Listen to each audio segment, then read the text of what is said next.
Hi, I'm Monica Sharma, and before we start our element for the day, I'll quickly take you through what all we have lined up for you today. We'll talk about the directions, one very important piece of information over there which might help cure your major ailments. We'll talk about the moksha objective, we'll talk about how the correlation between the both sides of the brain and element works, and we'll talk about sacral or Swadhisthana chakra.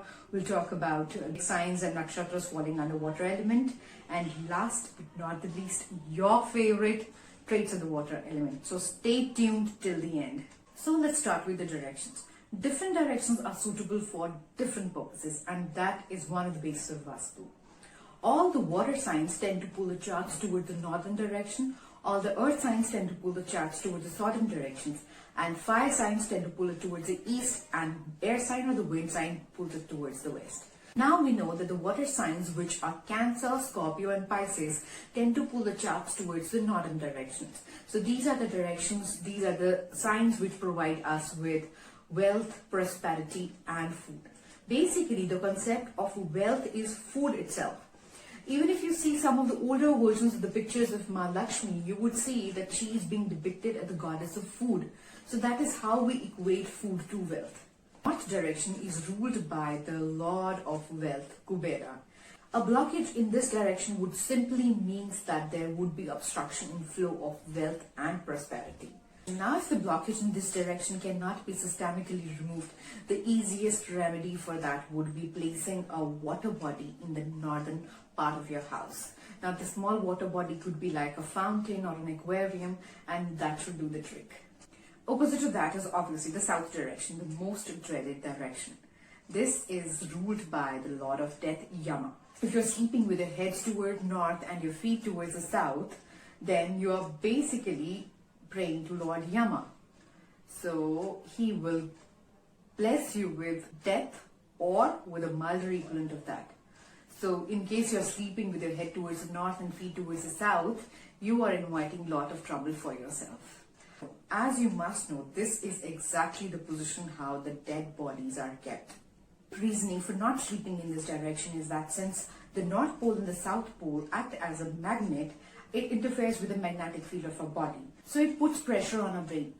The magnetic will tend to attract the iron, which gets accumulated in our brain. Now, if you're sleeping with like 5 to 6 hours in the same position, so just imagine the amount of pressure it is putting in our system. Depending on how robust your system is, you can have a whole host of issues, from milder ones like getting up cranky to extreme ones like hemorrhages. So very important task for the day is that take a compass and find out in which direction you and your dear ones are sleeping. Now, the small change might prove to be a very big step towards a healthier life, and scientifically it's proven that east is the best side for sleeping. Now, if you remember from our earlier video, water corresponds to the moksha objective of Purushartha. It can be seen as the top of the pyramid of Maslow's hierarchy theory. It is the self-actualization, self-realization, liberation and emancipation, freedom from all the shackles. It is living up to your full potential. Out of the two sides of the brain, the left side is known to be logical and analytical, and hence it corresponds to the air and the earth element, whereas the left side of the brain is known to be creative and emotional, which corresponds to the fire and the water elements. And out of the 7 chakras, which corresponds to the 7 days of a week, 7 colors of a rainbow, 7 planets excluding Rahu and Ketu, the element water is represented by the second chakra, which is the sacral or the Swadhisthana chakra. Now, as the name suggests, Swa means self and Adhishthan means established. So this is where you are established. This is your identity. Lies 2 to 3 inches below your navel and is above the Mooladhara chakra. This chakra shows your enthusiasm for life. This is your relationships, this is your creativity, this is your sexuality, this is your reproductive system and your urinary system. So if you're suffering from not knowing who you are suffering from reproductive and urinary tract and appendix ailment, you're not attracting right sort of people or relationships in your life, you are not able to find the right life partner, you are not enthusiastic about life, you have fear of unknown, you have fear of death, so you're definitely suffering from the blockage of sacral or the Swadhisthana chakra. Now, since this chakra is represented by orange color, the simplest and the easiest remedy would be to intake the food which are orange in color. Obviously orange carrots, you can wear orange clothes, you can burn sandalwood incense, you can chant the Bij mantra Vam, which is the sound associated with this chakra. You can stay close to water sources, you can dip your feet in the water, you can go out for a swimming. You should ideally adopt a creative hobby, chant affirmations, and they really help. Assure yourself that who you are. You can take a cue from my personal favorites, Abraham Hicks and Louise Hay. Water is represented by the 4th, 8th and 12th houses of a chart. It is represented by the 4th, 8th and 12th signs of zodiac, and these signs are Cancer, Scorpio and Pisces. Cancer is ruled by moon and it's karaka of mother and our mind. That is why we give it utmost importance in Vedic astrology. Is represented by 3 nakshatras. These are Punarvasu, Pushya and Ashlisha. Scorpio is ruled by Mars and it has Vishakha, Anuradha and Jyeshtha nakshatra.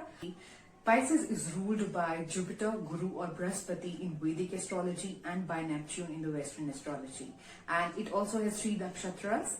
Now let's come to the traits of the water signs. Needless to say, since water represents emotion, these people are very emotional, receptive, caring, very compassionate. For them, feelings are of utmost importance, and because of this, they tend to make strong bonds with people. They are very intuitive, bang on first instincts. They can clearly identify others' intentions. This is because they are very observant. It's like water, they seep into every nook and corner and pick up all the details from there. Nothing misses their eye. They pick everything. Since they're so caring, emotional, friendly, nurturing, you feel like sharing your life with them. And they provide a great shoulder to cry on, they give great hugs, so compassionate.